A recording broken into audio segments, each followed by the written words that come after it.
You're lying in bed, browsing your phone before sleep, and suddenly an ad appears for exactly that product you thought about buying yesterday, but never searched for, never mentioned to anyone, just thought about. You feel a shiver run down your spine. How do they know? Then you convince yourself it must have been a coincidence, or perhaps you mentioned it in some conversation near your phone and didn't even notice. But deep down, very deep down, that disturbing sensation remains that something or someone is closer to your thoughts than they should be. This silent invasion is not paranoia, no distant science fiction. It's the reality being constructed now, brick by brick, algorithm by algorithm, as you read these words. In the next few minutes, I'll show you how we're walking toward a future where the last frontier of human privacy, your own thoughts, may cease to be yours. And what's most frightening is that this future isn't decades away. It could be complete even before 2030. But there's something you need to understand now, something that can completely change how you navigate this world emerging around you. For millennia, the human mind was the only truly private sanctuary we possessed. Kings could invade your homes. Totalitarian regimes could control your actions and words, but your thoughts remained inviolable. This was always the last line of defense of human freedom. Even in the most oppressive regimes in history, even under the cruelest tortures, there always existed an internal space where you were absolutely free. Your thoughts were yours. This fundamental reality shaped the entire evolution of our civilization, our laws, our concepts of dignity and autonomy. The very notion of individual consciousness, this sense of a separate and private self, always depended on this basic premise that there exists an inner world that no one else can access. Philosophers debated for centuries about the nature of consciousness and free will, but they all agreed on at least one thing. Your thoughts were exclusively yours to know. This reality is changing in ways that very few people truly understand. We are witnessing the beginning of the era of neural transparency, where technology is developing the capacity not just to influence our thoughts, as it always did through propaganda and persuasion, but to literally read and predict our mental processes with a precision that would have been considered impossible just a decade ago. We're talking about systems that can identify patterns in your brainwaves and translate these patterns into words and images. We're talking about artificial intelligence algorithms that can predict your choices even before you become aware that you're making a choice. And we're talking about a technological infrastructure being built right now to not only capture this data, but to use it in ways that fundamentally alter what it means to have a private mind. Consider the following. Every time you interact with your smartphone, every search you make, every pause you take while typing an email, every fraction of a second that your eyes remain fixed on a specific image while scrolling through social media feeds, you're providing data about your mental processes. These aren't just data about your preferences or external behaviors. They're data about how your brain works, about how you process information, about the specific patterns of your thinking. Machine learning algorithms have become so sophisticated that they can build predictive models of your mental activity that in many cases know your preferences and inclinations better than you yourself know them. I'm not using hyperbole here. Studies have repeatedly demonstrated that algorithms can predict human behaviors with a precision that surpasses people's own predictions about themselves. But this is just the beginning, because we're now entering a new phase of this revolution. Brain-computer interfaces, which until recently were the exclusive domain of science fiction and highly specialized research laboratories, are rapidly becoming commercial reality. Companies led by some of the world's most influential entrepreneurs are developing devices that can literally read electrical signals directly from your brain. The justification presented is always altruistic and difficult to contest.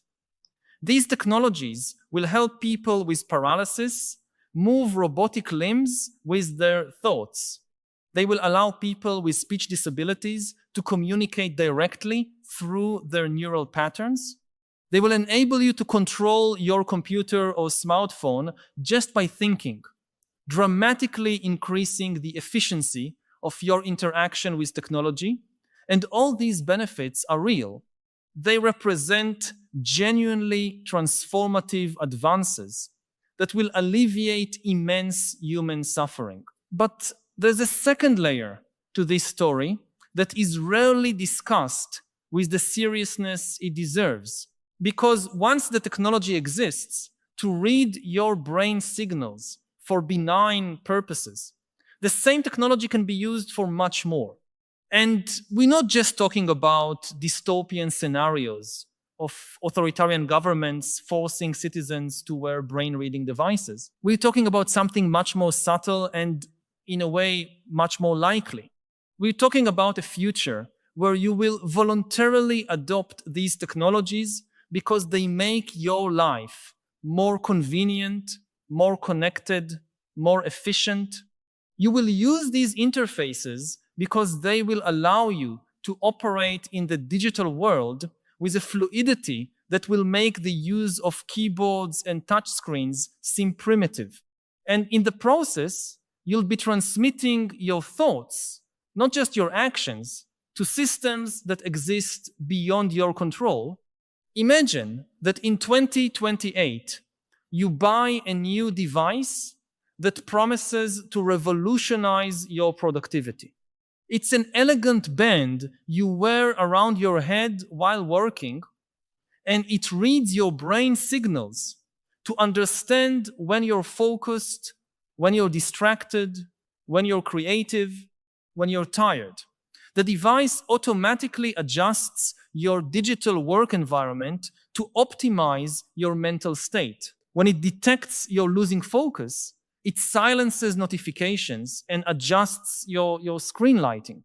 When it detects you're in a mental state conducive to creativity, it opens your brainstorming tools and suggests you dedicate the next 30 minutes to creative work. Users of this device report dramatic increases in productivity and job satisfaction. You decide to try it. In the first days, you're impressed. The device really seems to understand you in ways no previous technology managed. But what you don't realize, because it's buried in 50 pages of terms of service you never read completely, is that all the neural data this device collects is being stored and analyzed. The company that manufactures the device is building an extremely detailed model of how your brain works. This model knows when you're most susceptible to suggestions. It knows which types of messages resonate most deeply with your specific neural structures. It knows when you're in mental states where your critical defenses are low, and this model doesn't remain only with the company that manufactures the device. It's sold, shared, integrated into larger data ecosystems about you that exist in corporate and governmental networks you don't even know exist? I want to pause for a moment to ask you directly, have you stopped to consider how many of your thoughts and decisions are really yours? How many times have you bought something, clicked on something, felt something, and then wondered why you made that decision? I know many of us go through these moments of doubt in silence, perhaps even blaming ourselves for lack of self-control or mental clarity. But what if these doubts are signs of something bigger happening? If this topic is stirring something you've been feeling, share in the comments.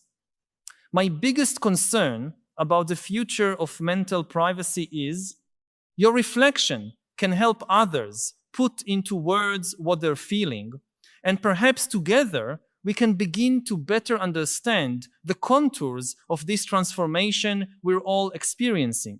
Now, some of you may be thinking I'm painting an overly grim scenario. After all, tech companies already collect enormous amounts of data about us, and most people live their lives normally without feeling they've lost their autonomy.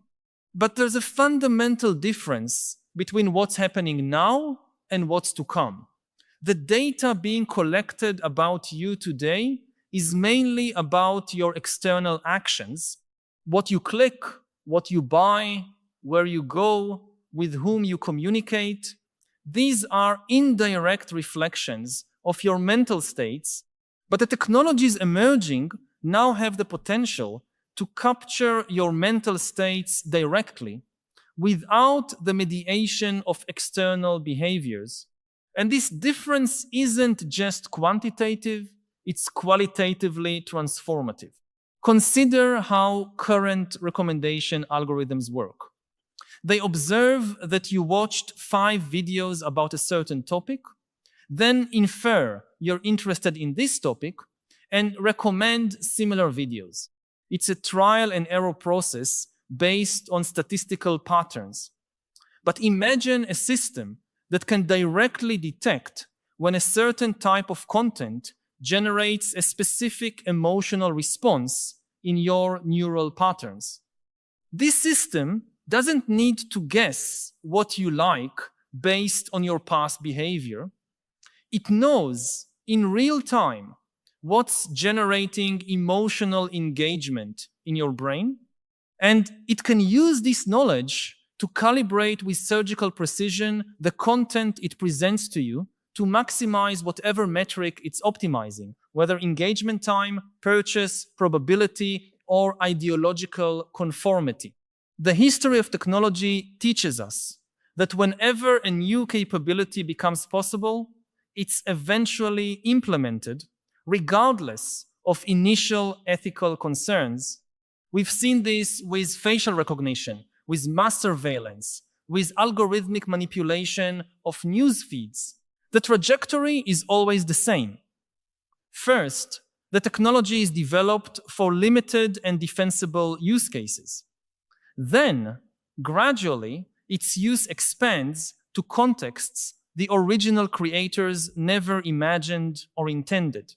And at the end, we discover we've created a control infrastructure that would be the envy of any authoritarian regime in history, but which was built piece by piece through apparently reasonable decisions made by individuals who believed they were simply making people's lives more convenient. There's also a dimension of this transformation that's even deeper and more disturbing. It's not just that others can read your thoughts. It's that the very nature of your thoughts can be shaped in ways you cannot detect. We already know algorithms can place us in filter bubbles where we're exposed only to information that reinforces our existing beliefs. But imagine a future where algorithms, having direct access to your neural patterns, can identify exactly which types of information generate the strongest emotional responses in you, and then orchestrate your information experience to maximize these responses, you would still have the illusion of free thought, of forming your own opinions, but your cognitive processes would be subtly guided in specific directions through algorithmic curation of your reality experience. This phenomenon is already happening in primitive form. Studies show that the order in which information is presented, the context in which it appears, even the speed with which you're exposed to different ideas, all of this profoundly influences not just what you think, but how you think. And these effects operate largely below the level of consciousness. You believe you're thinking for yourself, that you're reaching conclusions based on independent reasoning, when in reality, your cognitive processes are being shaped by choice architectures that were carefully designed by others to achieve specific outcomes.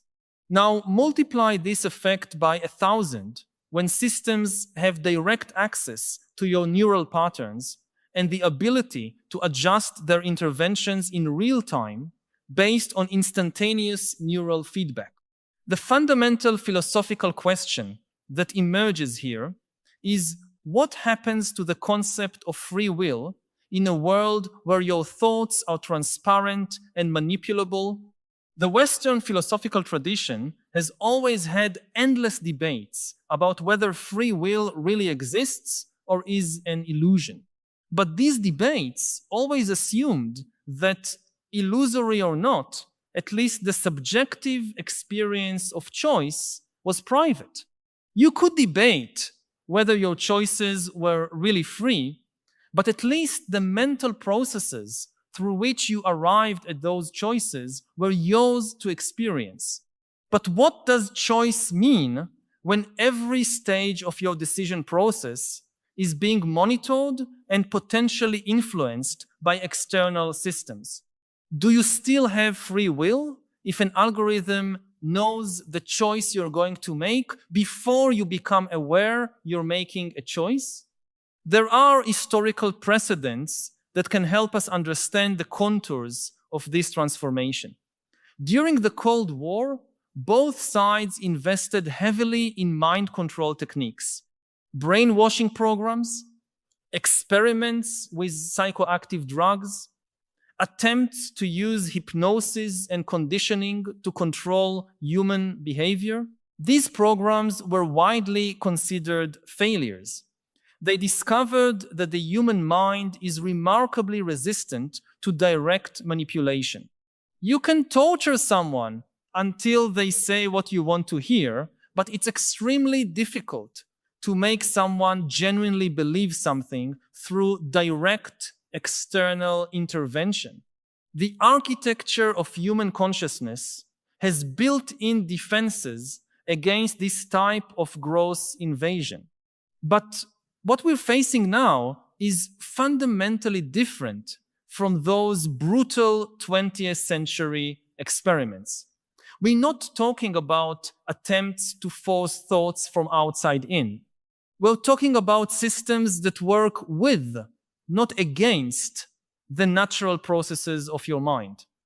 Systems that understand how your brain forms beliefs, how you process emotions, how you reach decisions, and that use this understanding to gently guide your cognitive processes in specific directions in ways that seem completely natural to you.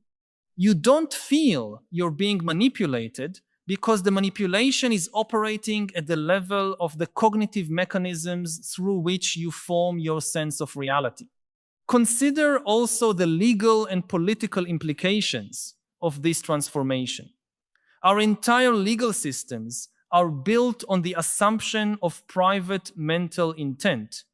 The difference between murder and manslaughter depends on what was happening in the defendant's mind at the moment of the crime. Attorney-client privilege exists because private conversations are considered essential for the functioning of justice. The right to remain silent protects you from being forced to testify against yourself. But what happens to all these legal protections in a world where your thoughts are no longer private? If a court can access your neural data, can it be used as evidence against you? If an algorithm can demonstrate you were thinking about committing a crime before actually committing it, can this be used to justify preventive arrest? These are not hypothetical questions. They are questions that courts around the world will begin to face in the next decade.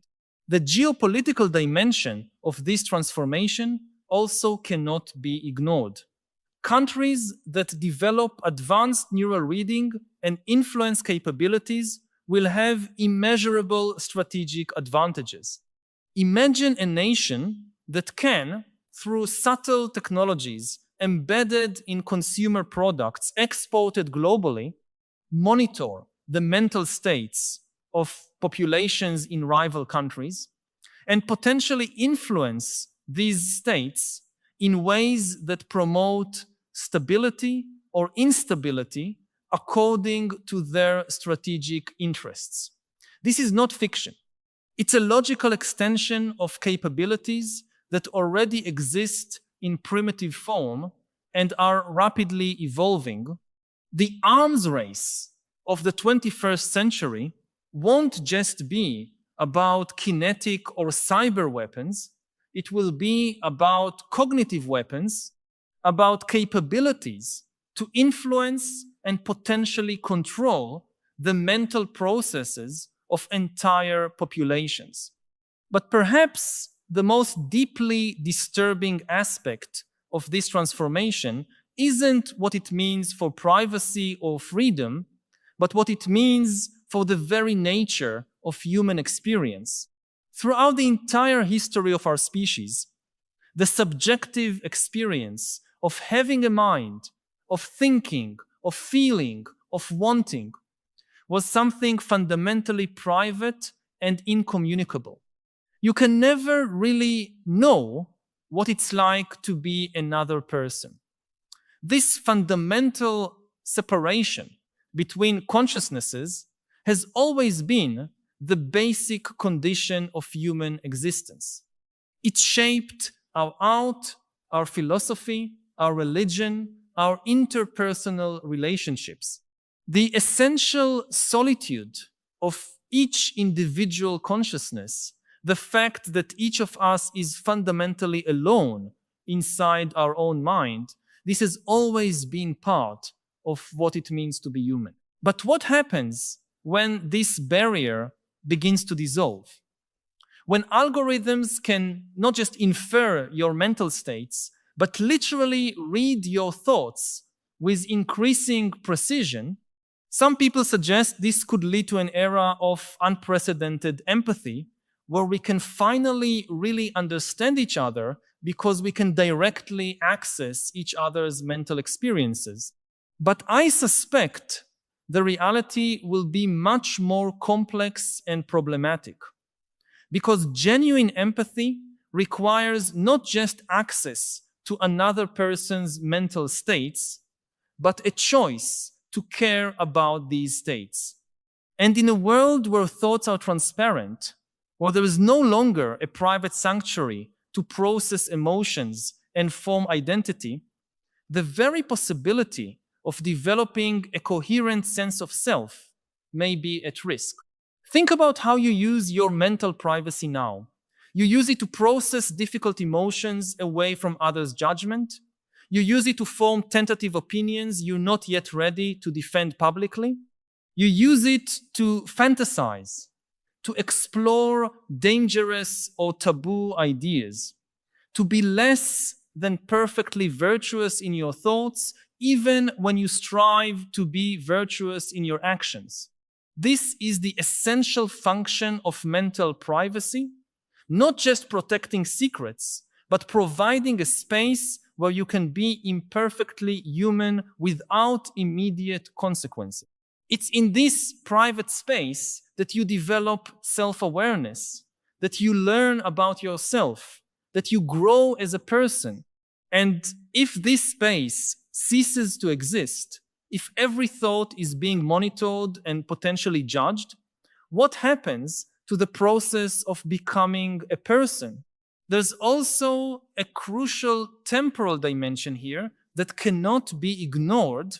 The transformations I'm describing won't happen all at once. They'll happen gradually through 1,000 small changes that individually seem reasonable or even beneficial. You'll start using an app that improves your meditation by monitoring your brainwaves. Then you'll add a device that increases your concentration at work. Later, you'll adopt a neural interface because all your colleagues are using it and you don't want to fall behind.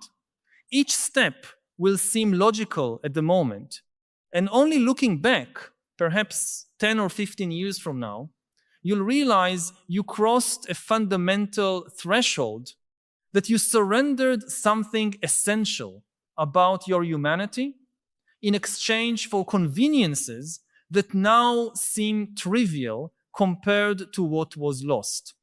This is the trap of gradual technological transformations. They don't ask for your informed consent all at once. They only ask you to take a small step, then another, and each individual step is difficult to refuse because the immediate benefits are real while the costs are abstract and distant. It's like the famous analogy of the frog in boiling water. If you put a frog in boiling water, it will jump out immediately. But if you put a frog in warm water and gradually increase the temperature, it will stay there until it's cooked. We are the frogs, and the temperature is rising. But because the change is gradual, because each increment seems manageable, we keep adapting instead of jumping out. So what do we do with this knowledge? How do we navigate a future where mental privacy may be at risk? First, we need to recognize this is not a problem that can be solved purely through individual choices.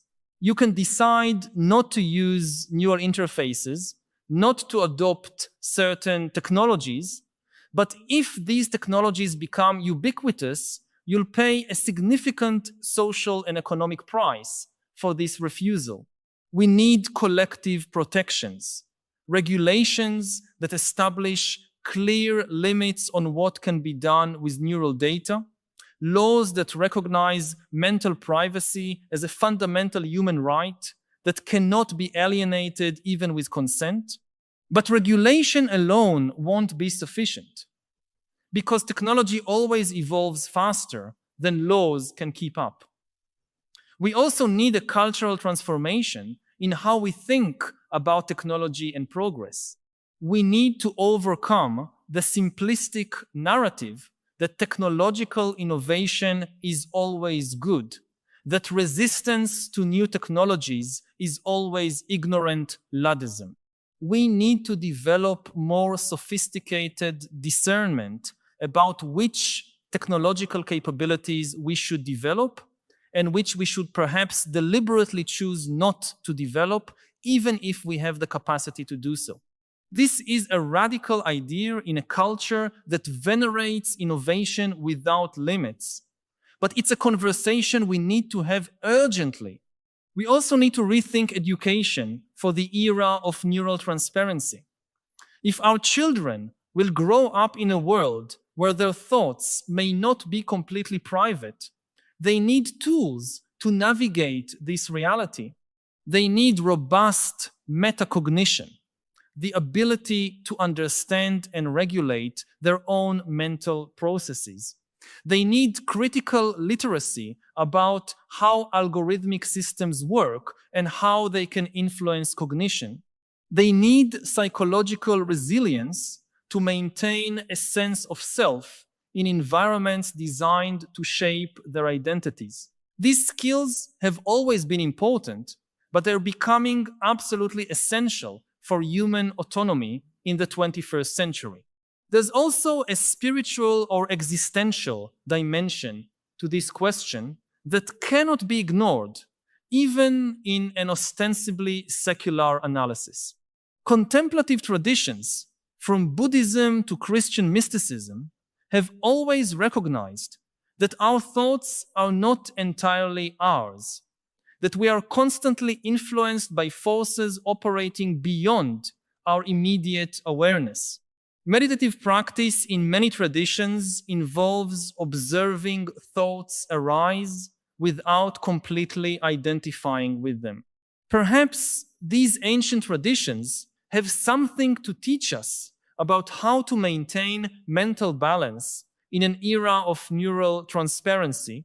Perhaps the key to preserving autonomy is not to strengthen the walls of privacy around our minds, but to develop a more fluid and less attached relationship with our own mental processes.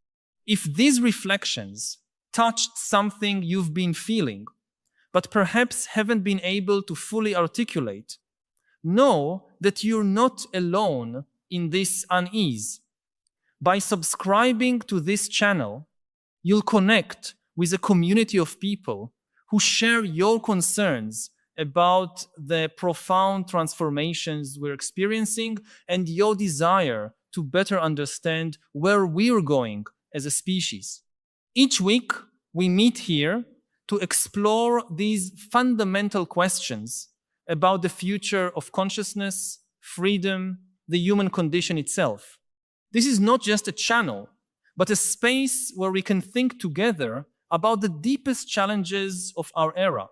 Subscribe so we can continue this essential conversation about how to preserve what's essentially human in us while navigating an increasingly complex technological future. Returning to our central question, the future I've described is not inevitable.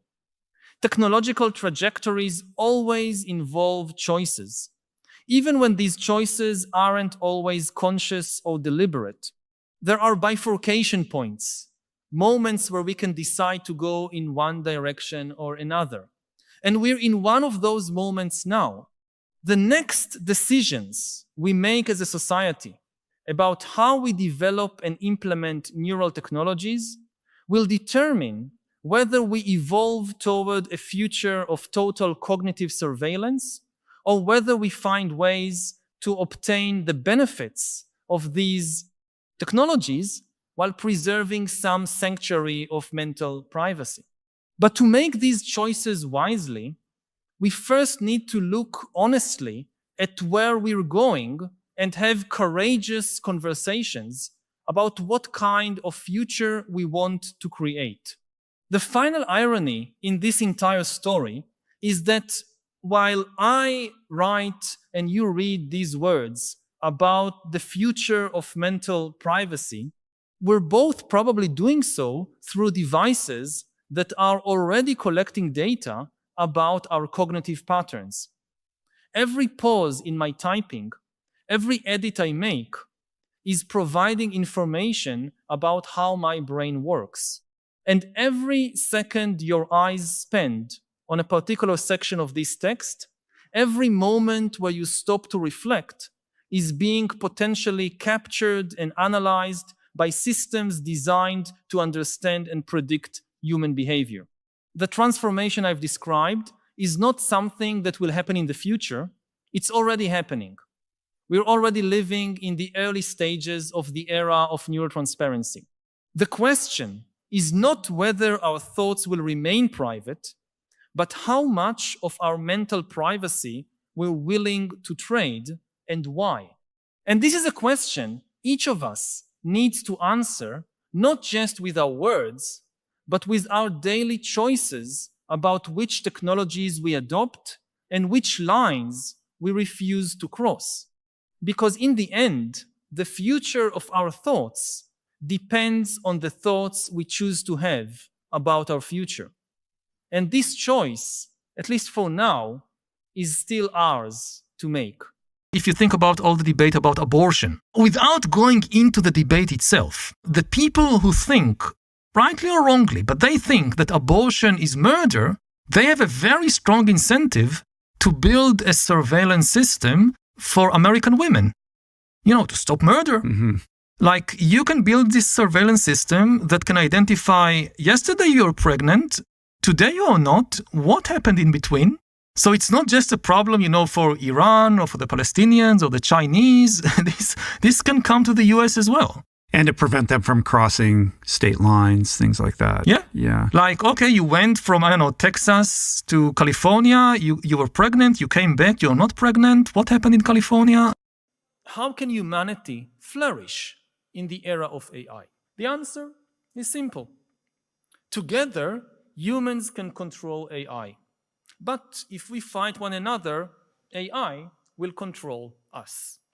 Therefore, we should build more trust between humans before we develop truly super intelligent AI agents. Unfortunately, at present, we are doing exactly the opposite. All over the world, trust between humans is collapsing. The crisis of trust results from a big misunderstanding. Too many countries think that to be strong means to trust no one and to be completely separated from the others. But complete separation is impossible. Indeed, in nature, complete separation is death. Think about the human body as an example. Every minute, we breathe in and out, in and out. Every breath we take is a small gesture of trust in what is outside us. We take air from the outside into our lungs, into our body, and later give it back to the universe. This trusting in and out movement is the rhythm of life. If we distrust everything outside us and therefore stop this in and out movement, we die.